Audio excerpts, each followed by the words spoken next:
दोस्तों, यदि आप राजस्थान बोर्ड कक्षा 12वीं के विद्यार्थी हैं, तो दोस्तों आप अच्छी तरह से जानते हैं कि आपका 16 अप्रैल को एग्रीकल्चर बायोलॉजी का जो पेपर है वो होने वाला है। दोस्तों, इस वीडियो के अंदर मैं आप सभी को एग्रीकल्चर बायोलॉजी के कुछ ऐसे मोस्ट इम्पोर्टेंट प्रश्न बताऊंगा जिनके आने का चांस आपकी बोर्ड परीक्षा में बहुत बहुत ज़्यादा है। तो दोस्तों, आप अपने पेपर को देने से पहले मेरे इन सभी प्रश्नों को जरूर पढ़कर जाएं। दोस्तों, तो चलिए देखते हैं हमारे इस पेपर को। तो इस पेपर में आप ऊपर ही ऊपर देख सकते हैं लिखा हुआ है क्लास 12th एग्रीकल्चर। और दोस्तों, इस पेपर का सब्जेक्ट जो है वो है एग्रीकल्चर बायोलॉजी।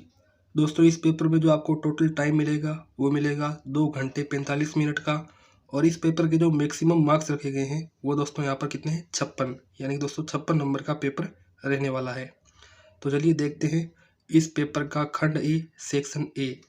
तो देखिए दोस्तों, इस पेपर का जो खंड ए है इसमें आपको जो पहला प्रश्न दिया गया है इसमें आपको काफ़ी जो प्रश्न है वो बहुविकल्पिक मिलेंगे। यानी कि बहुविकल्पिक प्रश्न यहाँ पे रखे गए हैं। यानी कि दोस्तों आपको A B C D 4 option मिलेंगे। आपको बताना है कि कौन सा ऑप्शन करेक्ट है। तो चलिए देखते हैं हमारे इस पेपर का पहला बहुविकल्पिक प्रश्न, जिसमें आपको कहा है पुंज विधि का प्रयोग करने वाले कौन थे। तो देखिए पहला A option Nielsen एहल, B option है वेबिलोव, सी ऑप्शन है जैकिन्स और डी ऑप्शन है सेटराइट। तो जल्दी से बताइए दोस्तों, पुंज विधि का प्रयोग करने वाले वैज्ञानिक कौन से थे। चलिए अब आगे देखते हैं दूसरा प्रश्न।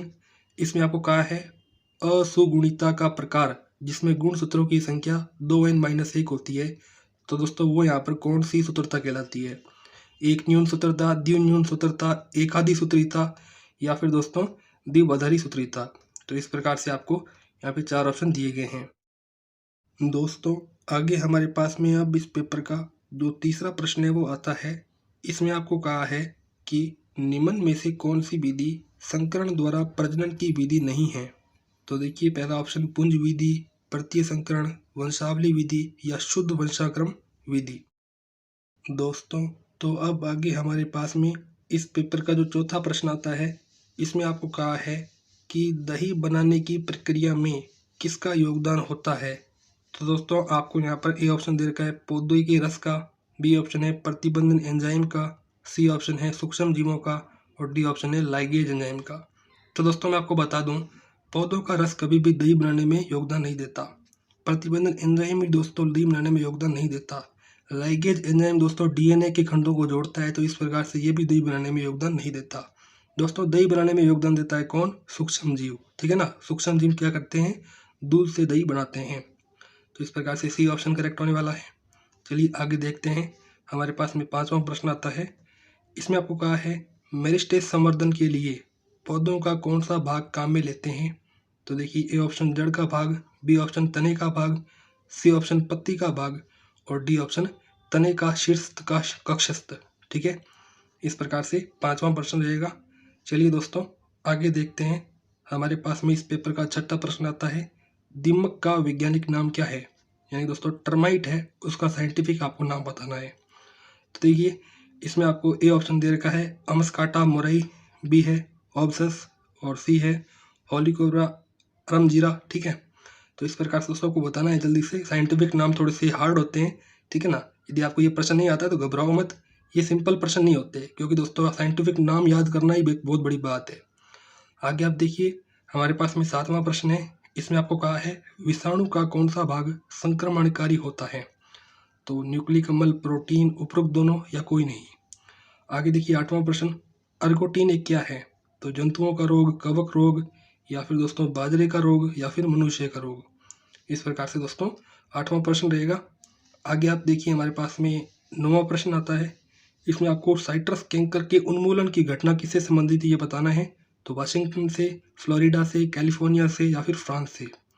चलिए आगे देखते हैं दोस्तों। इस प्रकार से हमारे जो यहाँ पर वस्तुनिष्ठ प्रश्न थे वो कंप्लीट होते हैं। अब आगे हमारे पास में जो दूसरा प्रश्न आएगा, इसमें दोस्तों आपको रिक्त स्थान की पूर्ति है वो करनी होगी। तो देखिए दूसरे का पहला प्रश्न, इसमें आपको कहा है काली स्लग का प्रकोप किन पौधों पर होता है। देखिए दूसरा प्रश्न भारत में मिलाइडोगाइन की कौन सी प्रजातियां पाई जाती है।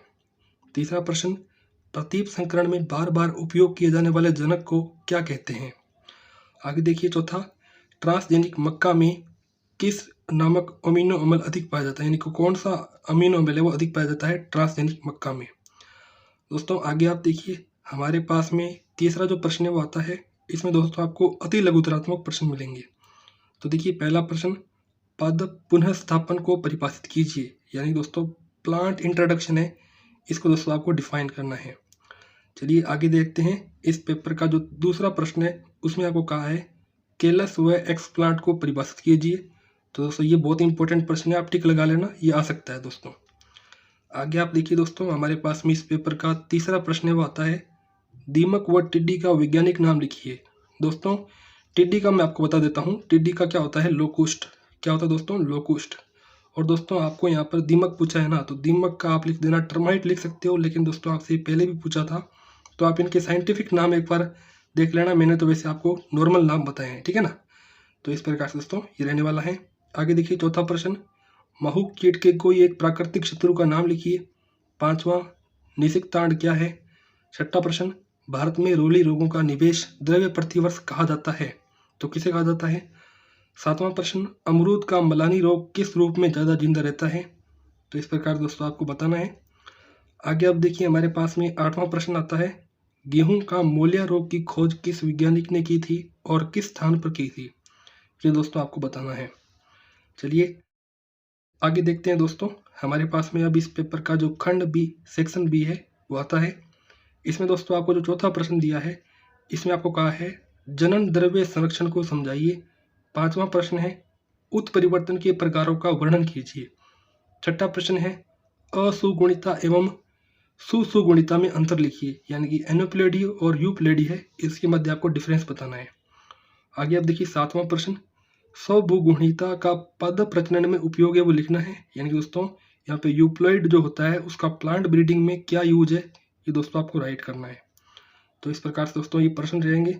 आगे आप देखिए हमारे पास में आठवां प्रश्न आता है, CDNA लाइब्रेरी का नामक चित्र आपको बताना है। आगे आप देखिए नौवां प्रश्न, इलेक्ट्रोपोरेशन विधि के लाभ एवं हानियां लिखनी है आपको। आगे देखिए 10वां प्रश्न, अगुणित पौधों पर टिप्पणी आपको लिखनी है। तो इस प्रकार से दोस्तों ये पूरा का पूरा पेपर रहेगा यहाँ पे एग्रीकल्चर बायोलॉजी का। दोस्तों आप सभी इन प्रश्नों को अपनी कॉपी पर नोट करते जाइए। दोस्तों अब आप आगे देखिए हमारे पास में इस पेपर का जो 11वां प्रश्न है वो आता है। इसमें आपको कहा है कि बहिष्करण व उन्मूलन में अंतर आपको लिखने हैं।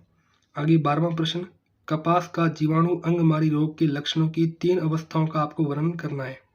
आगे 13वां प्रश्न आता है, सरसों के सफ़ेद रोली रोग के सर्वांगी संक्रमण का वर्णन आपको करना है। तो दोस्तों ये हमारे पास में थोड़े बड़े बड़े प्रश्न आ चुके हैं, तो इसलिए इन प्रश्नों को थोड़ा सा ध्यान से देख लीजिए, क्योंकि दोस्तों यही प्रश्न कभी कभी निबंधात्मक रूप में भी पूछ लिए जाते हैं।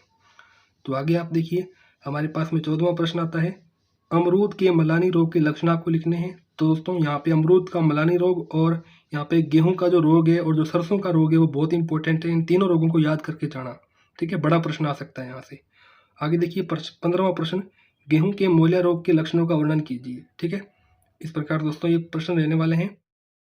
दोस्तों तो अब आप आगे देखिए हमारे पास में इस पेपर का जो खंड सी सेक्शन सी है वो अब आ जाता है। इसमें दोस्तों जो 16वां प्रश्न है इसमें आपको कहा है, सरसों के मोइला का वैज्ञानिक नाम लिखिए तथा इसके जीवन चक्र को समझाइए। दोस्तों 16वें के अथवा में आपको एक और प्रश्न दिया गया है, टिड्डे के विभिन्न प्रकार तथा उसके प्रावस्था सिद्धांत को समझाइए। आगे आप देखिए 17वां प्रश्न, बाजरे का हरित वाली रोग के लक्षण, रोगजनक एवं जैविक प्रबंधन का आपको वर्णन करना है। तो इस प्रकार से दोस्तों ये सारे के सारे प्रश्न रहने वाले हैं। आगे आप देख सकते हैं 17वें के अथवा में भी आपको एक और प्रश्न दिया है, कपास के मलानी रोग के लक्षण, रोगजनक व रासायनिक प्रबंधन का वर्णन आपको करना है। दोस्तों आगे 18वां प्रश्न आप देखिए, गेहूं की फसल में मोलिया रोग के प्रबंधन को समझाइए। तो इस प्रकार से दोस्तों ये सारे के सारे प्रश्न रहेंगे।